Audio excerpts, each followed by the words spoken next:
ਤੁਹਾਡੇ ਨਾਲ रूबरू होए हैं। अज गल करनी आ पंजाब बारे, साडी होंद बारे। मैं जदों हमेशा कहना हुन्ना भी कश्मीर तो बाद पंजाबियां दा नंबर 2 लग गया। किवें लग गया?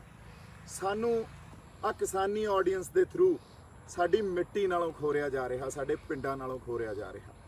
साडे जे असीं ग्रंथां दी गल करदे हां तां साडे जिहड़े सिख फलसफे नूं या पंजाबी फलसफे नूं खोरिया जा रहा, उहनूं मंधोलिया जा रहा या उहनूं डिमिनिश किया जा रहा। हुण गल ये आ भी ये दोने गल्लां आपस च रिलेटेड आ, इहनूं समझण दी कोशिश कीती जावे। मैं कुछ अज आपदी स्टडी कीती सी, कुछ नोट्स बनाए सी। जदों मैं कहना पंजाब दी या पंजाबियां दी होंद दी लड़ाई आ, जिहदे सारे वर्ग इहदे च आ जांदे आ, किवें साडे होंद दी लड़ाई आ। देखो, पंजाब नूं किसानी तो बिना या पंजाब नूं सिੱਖੀ तो बिना कल्पिया भी नहीं जा सकता। पंजाब दे समाजिक बनतर नूं किसानी या सिੱਖੀ तो बिना नहीं कल्पिया जा सकता। सानूं सारिआं नूं पता गुरु नानक साहब दे फलसफे दा भी पंजाब दी सभ्यता रचण च, पंजाब दे समाजिक बनतर नूं रचण च बहुत वड्डा योगदान आ।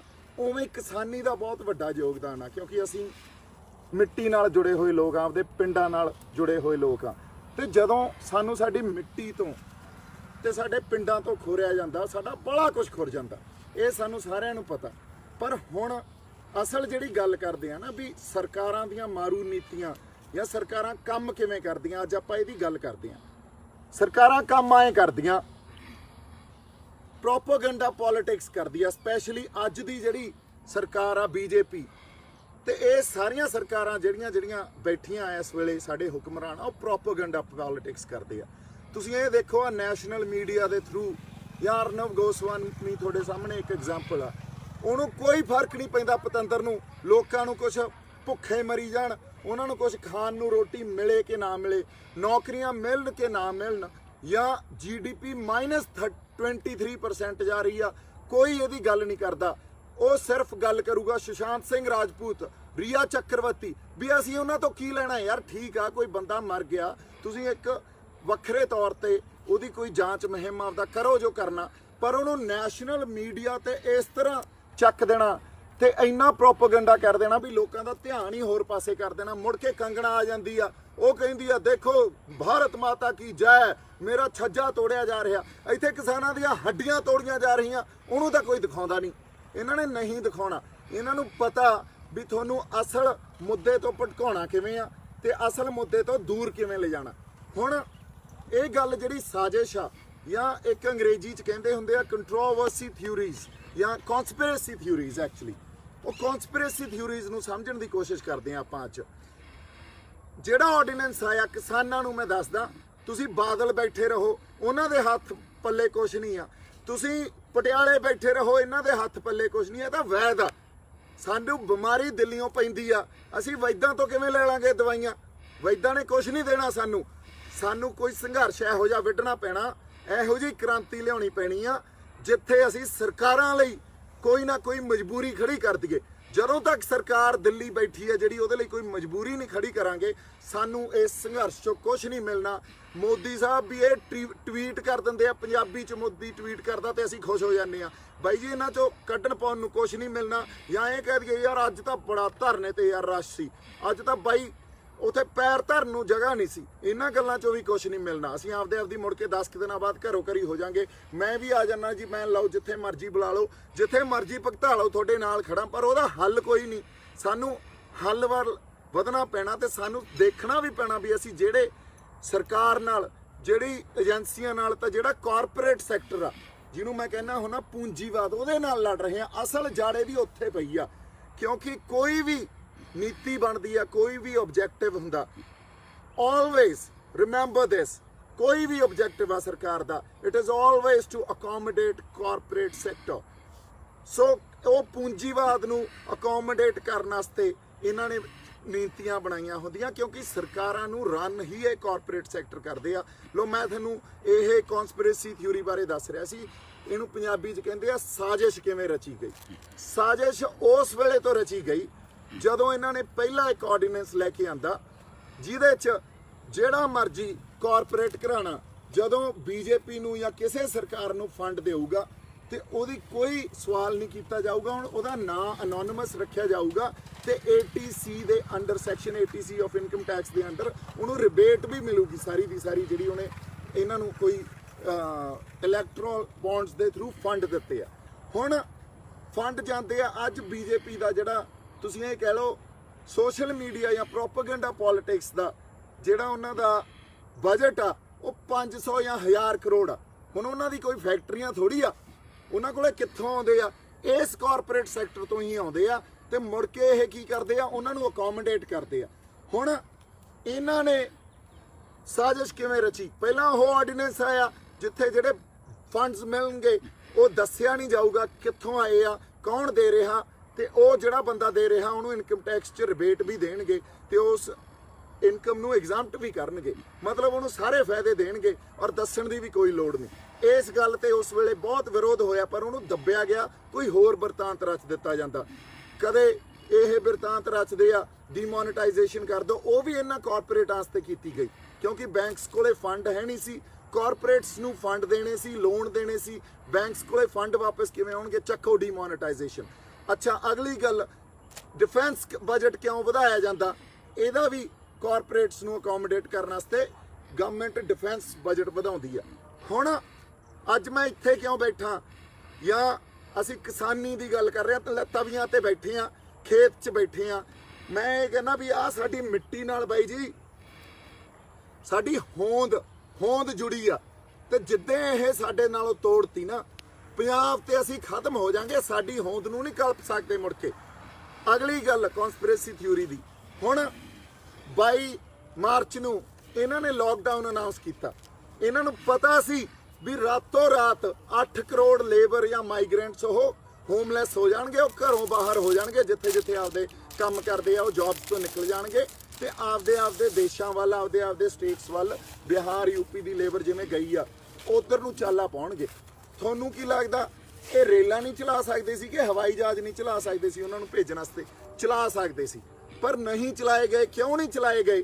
ਕਿਉਂਕਿ ਇਹ ਚਾਹੁੰਦੇ ਸੀ ਵੀ ਉਹ ਪੂਰੀ ਲੇਬਰ ਜਿਹੜੀ ਜਾਵੇ ਉਹ ਪੂਰੀ ਹਾਰਡਸ਼ਿਪ, ਮਤਲਬ ਸਖਤ ਜਿਹੜੀਆਂ ਉਹਨਾਂ ਤੇ ਕੋਈ ਗੱਲਾਂ ਵੀ ਉਹਨਾਂ ਦੇ ਡੰਡੇ ਵੀ ਮਾਰੋ ਤੇ ਉਹਨਾਂ ਨੂੰ ਐ ਭੇਜੋ ਵੀ ਤੇ ਜ਼ੁਲਮ ਵੀ ਕਰੋ ਉਹਨਾਂ ਤੇ, ਉਹ ਸਾਰੇ ਜਿਹੜੇ ਸਰਕਮਸਟੈਂਸਸ ਫੇਸ ਕਰਕੇ ਆਪਦੇ ਘਰੋਂ ਘਰੀ ਜਾਵੇ ਤੇ ਇਸ ਕਰਕੇ ਵੀ ਮੁੜ ਕੇ ਆਉਣ ਦਾ ਨਾਂ ਨਾ ਲਵੇ। ਹੁਣ ਕਿਉਂ ਉੱਥੇ ਗਈ ਆ? ਕਿਉਂਕਿ ਜਦੋਂ ਕਾਰਪੋਰੇਟਸ ਨੂੰ ਖੇਤੀਬਾੜੀ ਆਰਡੀਨੈਂਸ ਲਿਆ ਕੇ ਅਕੋਮੋਡੇਟ ਕਰਨਾ, ਪਹਿਲਾਂ ਉਹਨਾਂ ਲਈ ਮੰਡੀ ਵੀ ਕ੍ਰੀਏਟ ਕਰਨੀ ਹੈ ਤਾਂ UP ਬਿਹਾਰ ਜਾਂ ਹੋਰ ਜਿਹੜੀਆਂ ਸਟੇਟਾਂ ਤੋਂ ਜਿੱਥੋਂ ਲੇਬਰ ਆਈ ਸੀ, ਜਿੱਥੇ ਖੇਤੀ ਉਸ ਤਰ੍ਹਾਂ ਨਹੀਂ ਹੁੰਦੀ ਜਿਵੇਂ ਪੰਜਾਬ 'ਚ ਹੁੰਦੀ ਆ ਸਾਡੇ ਜਾਂ ਹਰਿਆਣੇ 'ਚ ਹੁੰਦੀ ਆ, ਤਾਂ ਉਹਨਾਂ ਲੇਬਰ ਨੂੰ ਉੱਥੇ ਭੇਜਿਆ ਗਿਆ ਵਾਪਸ ਆਪਦੇ ਘਰ, ਜਿੱਥੇ ਇਹਨਾਂ ਨੂੰ ਪਤਾ ਵੀ ਉਹਨਾਂ ਕੋਲੇ ਹੋਰ ਕੋਈ ਢੰਗ ਰਹਿਣਾ ਨਹੀਂ ਕਮਾਈ ਦਾ, ਸਿਰਫ ਉਹ ਰਹਿਣਗੇ ਖੇਤੀਬਾੜੀ ਤੇ ਨਿਰਭਰ। ਹੁਣ ਉੱਥੇ ਅਗਲੀ ਗੱਲ ਸੁਣ ਲਿਓ, ਉੱਥੇ ਜਾਣਗੇ ਇਹ ਕਾਰਪੋਰੇਟ ਹਾਊਸਸ, ਡੀਮਾਰਟ ਹੋ ਗਿਆ, ਆ ਬ੍ਰਿਟਾਨੀਆ ਹੋ ਗਿਆ, ਰਿਲਾਇੰਸ ਫਰੈਸ਼ ਹੋ ਗਿਆ, ਅਦਾਨੀ ਦੇ ਜਿਹੜੇ ਮਰਜ਼ੀ ਇਹਦੇ 'ਚ ਹੋ ਗਏ, ਇਹ ਜਾਣਗੇ ਉੱਥੇ, ਗੋਦਰੇਜ ਹੋ ਗਿਆ, ਹਨਾ। ਇਹਨਾਂ ਨੇ ਉਸ ਲੇਬਰ ਨੂੰ ਜਾ ਕੇ ਐਕਸਪਲੋਇਟ ਕਰਨਾ, ਇਹਨਾਂ ਨੇ ਉਹਨਾਂ ਤੇ ਧੱਕੇ ਕਰਨੇ ਆ ਵੀ ਤੁਸੀਂ ਐਂ ਕਰੋ, ਤੁਸੀਂ ਇੱਥੇ ਹੀ ਖੇਤੀ ਕਰੋ, ਅਸੀਂ ਤੁਹਾਨੂੰ ਦਿੰਨੇ ਆ ਪੈਸੇ। ਪੈਸੇ ਕਿਹੜੇ ਦੇਣੇ ਆ?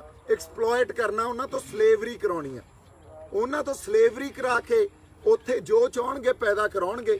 ਹੁਣ ਮੰਨ ਲਓ ਇੱਕ ਤਾਂ ਜਿਹੜੀ ਕਣਕ ਆ ਉਹ ਬਿਹਾਰ 'ਚ ਪੈਦਾ ਹੋ ਰਹੀ ਹੈ ਤੇ ਅਸੀਂ ਪੈਦਾ ਕਰ ਰਹੇ ਹਾਂ ਪੰਜਾਬ 'ਚ। ਪਹਿਲੀ ਗੱਲ ਤਾਂ ਸਾਡੇ ਕੋਲੇ ਲੇਬਰ ਨਹੀਂ ਹੋਣੀ, ਇੱਥੇ ਲੇਬਰ ਨਹੀਂ ਹੋਣੀ ਤਾਂ ਪ੍ਰੋਡਕਟ ਕਾਸਟ ਵਧੂਗੀ। ਫਸਲ ਪੈਦਾ ਕਰਨ ਦੀ ਪਹਿਲਾਂ ਹੀ ਬਥੇਰੀ ਆ ਸਾਡੀ ਕਾਸਟ, ਇਨਪੁੱਟ ਕਾਸਟ ਆ ਜਿਹੜੀ ਖੇਤੀ ਦੀ ਉਹ ਵਧੂਗੀ, ਉਹਨਾਂ ਦੀ ਇਨਪੁੱਟ ਕਾਸਟ ਉੱਥੇ ਘੱਟ ਹੋਊਗੀ ਕਿਉਂਕਿ ਉਹਨਾਂ ਨੇ ਉਹ ਲੇਬਰ ਨੂੰ ਐਕਸਪਲੋਇਟ ਕਰਕੇ ਘੱਟ ਪੈਸਿਆਂ ਤੇ ਘਰੇ ਬਹਿ ਕੇ ਪੈਸੇ ਦੇਣੇ ਆ। ਅਗਲਿਆਂ ਕੋਲੇ ਤਾਂ ਉਹ ਕੰਮ ਹੈ ਨਹੀਂ ਸੀ, ਹੁਣ ਕੰਮ ਮਿਲਦਾ ਤਾਂ ਉੱਥੇ ਰਹਿ ਕੇ ਕੰਮ ਕਰਨਗੇ ਉਹ। ਅੱਛਾ, ਇਸ ਨਾਲ ਕੀ ਹੋਊ?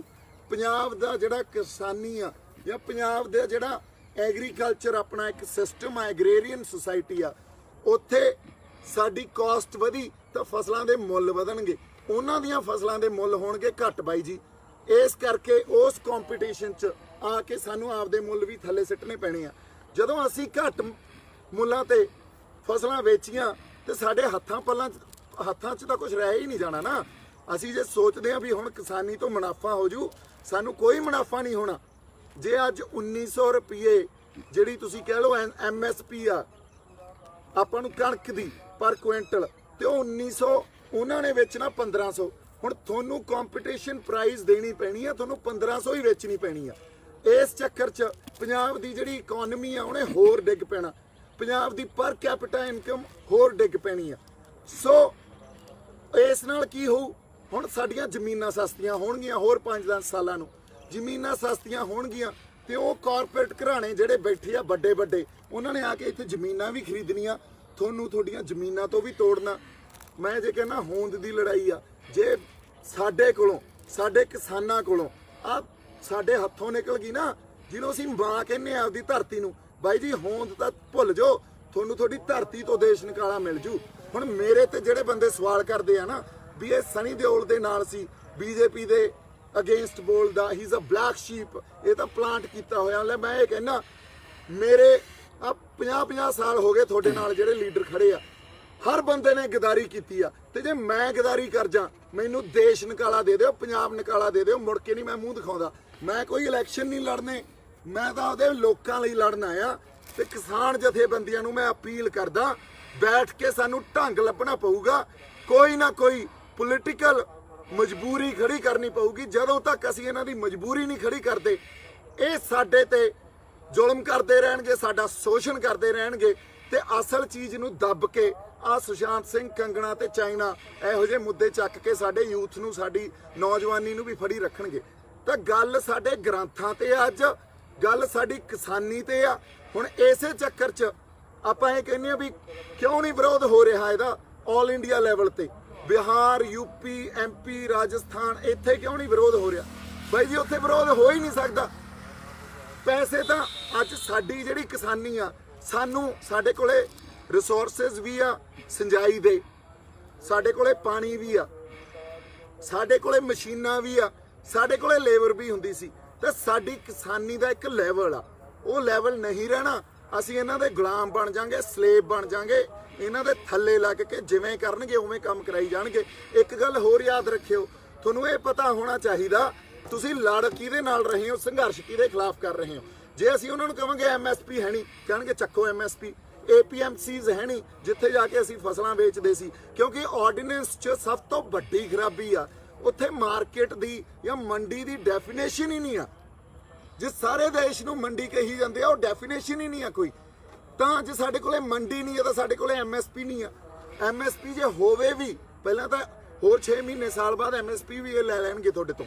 ਜੇ ਹੋਵੇ ਵੀ ਬਾਈ ਜੀ, ਇੱਕ ਪਾਸੇ ਤਾਂ ਕਾਰਪੋਰੇਟ ਬੈਠਾ, ਇੱਕ ਪਾਸੇ ਵੱਡਾ ਵਪਾਰੀ ਬੈਠਾ, ਉਹਨੇ ਸਾਨੂੰ ਕਹਿਣਾ ਲਿਆ ਬਈ ਫਲਾਨਾ ਸਿਆ ਸੈਟ ਆਫ ਦੀ ਫਸਲ ਇੱਥੇ, ਮੈਂ ਦਿੰਦਾ ਤੈਨੂੰ ਨਗਦ ਪੈਸੇ, ਤੇ ਮੈਂ ਜਿਹੜਾ 8.5% ਆੜਤੀਏ ਨੂੰ ਤੂੰ ਦੇਣਾ ਵਿੱਚੋਂ, ਉਹ ਵੀ ਨਹੀਂ ਲੈਂਦਾ ਤੇਰੇ ਤੋਂ।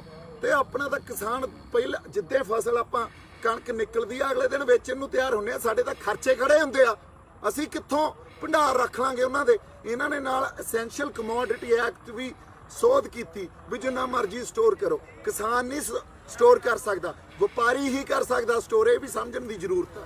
ਹੁਣ ਅਗਲਾ ਫਲਾਨਾ ਸਿਆ ਕਹੂਗਾ ਯਾਰ ਮੈਨੂੰ ਮਿਲਦੇ ਆ ਅੱਜ ਪੈਸੇ, ਉਹ ਵੀ ਨਗਦ, ਅੱਛਾ ਫਿਰ ਮੈਨੂੰ ਆੜਤੀਏ ਦੇ ਵੀ ਨਹੀਂ ਦੇਣੇ ਪੈਂਦੇ, ਸਿੱਟੋ ਵਪਾਰੀ ਦੇ। ਹੁਣ ਵਪਾਰੀ ਨੇ ਕਹਿਣਾ ਵੀ ਇੱਕ ਗੱਲ ਆ, ਤੈਨੂੰ MSP ਤੋਂ 100 ਰੁਪਇਆ ਘੱਟ ਵੇਚਣੀ ਪਊਗਾ, ਆਪਾਂ ਕਹਾਂਗੇ ਆ ਚੱਕ ਯਾਰ ਸਾਨੂੰ ਤਾਂ ਜ਼ਰੂਰਤ ਆ। ਇਸ ਚੱਕਰ 'ਚ ਉਹ MSP ਦਾ ਤੇ ਉਸ APMC ਦਾ ਉਹਦਾ ਕੋਈ ਫਾਇਦਾ ਨਹੀਂ ਰਿਹਾ ਸਾਨੂੰ, ਉਸ ਮੰਡੀ ਦਾ ਕੋਈ ਫਾਇਦਾ ਨਹੀਂ ਰਿਹਾ। ਹੌਲੀ ਹੌਲੀ ਇਹ ਜਿਹੜੀ ਵਪਾਰੀ ਕਲਚਰ ਆ ਜਾਂ ਪੂੰਜੀਵਾਦ ਆ, ਇਹਨੇ ਸਾਡੇ ਤੇ ਹਾਵੀ ਹੋ ਜਾਣਾ, ਕਿਸਾਨੀ ਤੇ ਹਾਵੀ ਹੋ ਜਾਣਾ। ਤੇ ਪੂੰਜੀਵਾਦ ਨੇ ਤਾਂ ਮੁਨਾਫਾ ਦੇਖਣਾ, ਲੋਕ ਭਲਾਈ ਨਹੀਂ ਦੇਖਣੀ। ਸਰਕਾਰਾਂ ਲੋਕ ਭਲਾਈ ਤੇ ਕੰਮ ਕਰਦੀਆਂ ਹੀ ਨਹੀਂ, ਸਮਝ ਲਓ ਇਹ। ਤੇ ਜੇ ਅਸੀਂ ਇਕੱਠੇ ਹੋ ਕੇ ਲੋਕ ਲਹਿਰ ਪੈਦਾ ਕਰ ਗਏ, ਫੇਰ ਹੀ ਗੱਲ ਚੱਲਦੀਆਂ। ਇੰਨੀਆਂ ਕੁ ਗੱਲਾਂ ਤੁਹਾਡੇ ਨਾਲ ਅੱਜ ਮੈਂ ਕਰਨੀਆਂ ਸੀ। ਇੱਕ ਗੱਲ, ਇੱਕ ਨਾ ਆ ਟਰੈਕਟਰ ਲੰਘ ਜਾਣ ਦੀ ਆਵਾਜ਼ ਜੀ ਵਿੱਚ ਆਉਂਦੀ ਆ, ਫੇਰ ਕਰਦੇ ਆ ਗੱਲ। ਇੱਕ ਜਰਮਨ ਮਿਨਿਸਟਰ ਸੀ ਹਿਟਲਰ ਦੀ ਗਵਰਨਮੈਂਟ 'ਚ, ਜੋਸਫ ਗਲੋਬ, ਉਹਨੇ ਇੱਕ ਗੱਲ ਕਹੀ ਸੀ ਅੰਗਰੇਜ਼ੀ 'ਚ, ਮੈਂ ਉਹਦਾ ਤਰਜਮਾ ਵੀ ਕਰ ਦੂੰਗਾ। ਆ ਲਾਈ 100 ਵਾਰੀ ਬੋਲਿਆ ਜਾਂਦਾ ਤਾਂ ਉਹ ਸੱਚ ਹੋ ਜਾਂਦਾ। ਤੇ ਜਿਹੜੀ ਪ੍ਰੋਪੇਗੈਂਡਾ ਪੋਲਿਟਿਕਸ ਹੈ ਨਾ ਅੱਜ ਦੀ, ਉਹ ਇਹੀ ਆ ਵੀ 100 ਵਾਰੀ ਝੂਠ ਬੋਲਦੇ ਆ, ਸਾਨੂੰ ਲੱਗਣ ਲੱਗ ਜਾਂਦਾ, ਸਾਡਾ ਨੋਸ਼ਨ ਤੇ ਧਾਰਨਾਵਾਂ ਇਹ ਬਣ ਜਾਂਦੀਆਂ ਵੀ ਇਹ ਤਾਂ ਸੱਚ ਗੱਲ ਕਰੀ ਜਾਂਦੇ ਆ। ਸੋ ਸਾਨੂੰ ਇਕੱਠੇ ਹੋ ਕੇ ਇਹ ਸੰਘਰਸ਼ ਵਿੱਢਣ ਦੀ ਜ਼ਰੂਰਤ ਆ। ਸਾਨੂੰ ਸਾਡੀ ਹੋਂਦ ਲਈ ਲੜਨਾ ਪਊਗਾ। ਸਾਡੀ ਹੋਂਦ ਸਾਡੀਆਂ ਗ੍ਰੰਥਾਂ ਨਾਲ ਜੁੜੀ ਆ, ਸਾਡੇ ਫਲਸਫਿਆਂ ਨਾਲ ਜੁੜੀ ਆ, ਸਾਡੀ ਮਿੱਟੀ ਨਾਲ ਜੁੜੀ ਆ। ਇਹ ਧਿਆਨ 'ਚ ਰੱਖਿਓ ਆਪਦੇ ਬਾਈ। ਮੇਰੇ ਵੱਲੋਂ ਬਹੁਤ ਸਾਰਾ ਪਿਆਰ ਤੇ ਸਤਿਕਾਰ ਹਮੇਸ਼ਾ। I am always there with you, always. I've come here to fight for my people. I've come here to fight for my land. And I will never betray you guys. And that's a promise. ਮੇਰੇ ਵੱਲੋਂ ਬਹੁਤ ਸਾਰਾ ਪਿਆਰ ਸਤਿਕਾਰ ਇੱਕ ਵਾਰੀ ਫੇਰ। ਸਤਿ ਸ਼੍ਰੀ ਅਕਾਲ।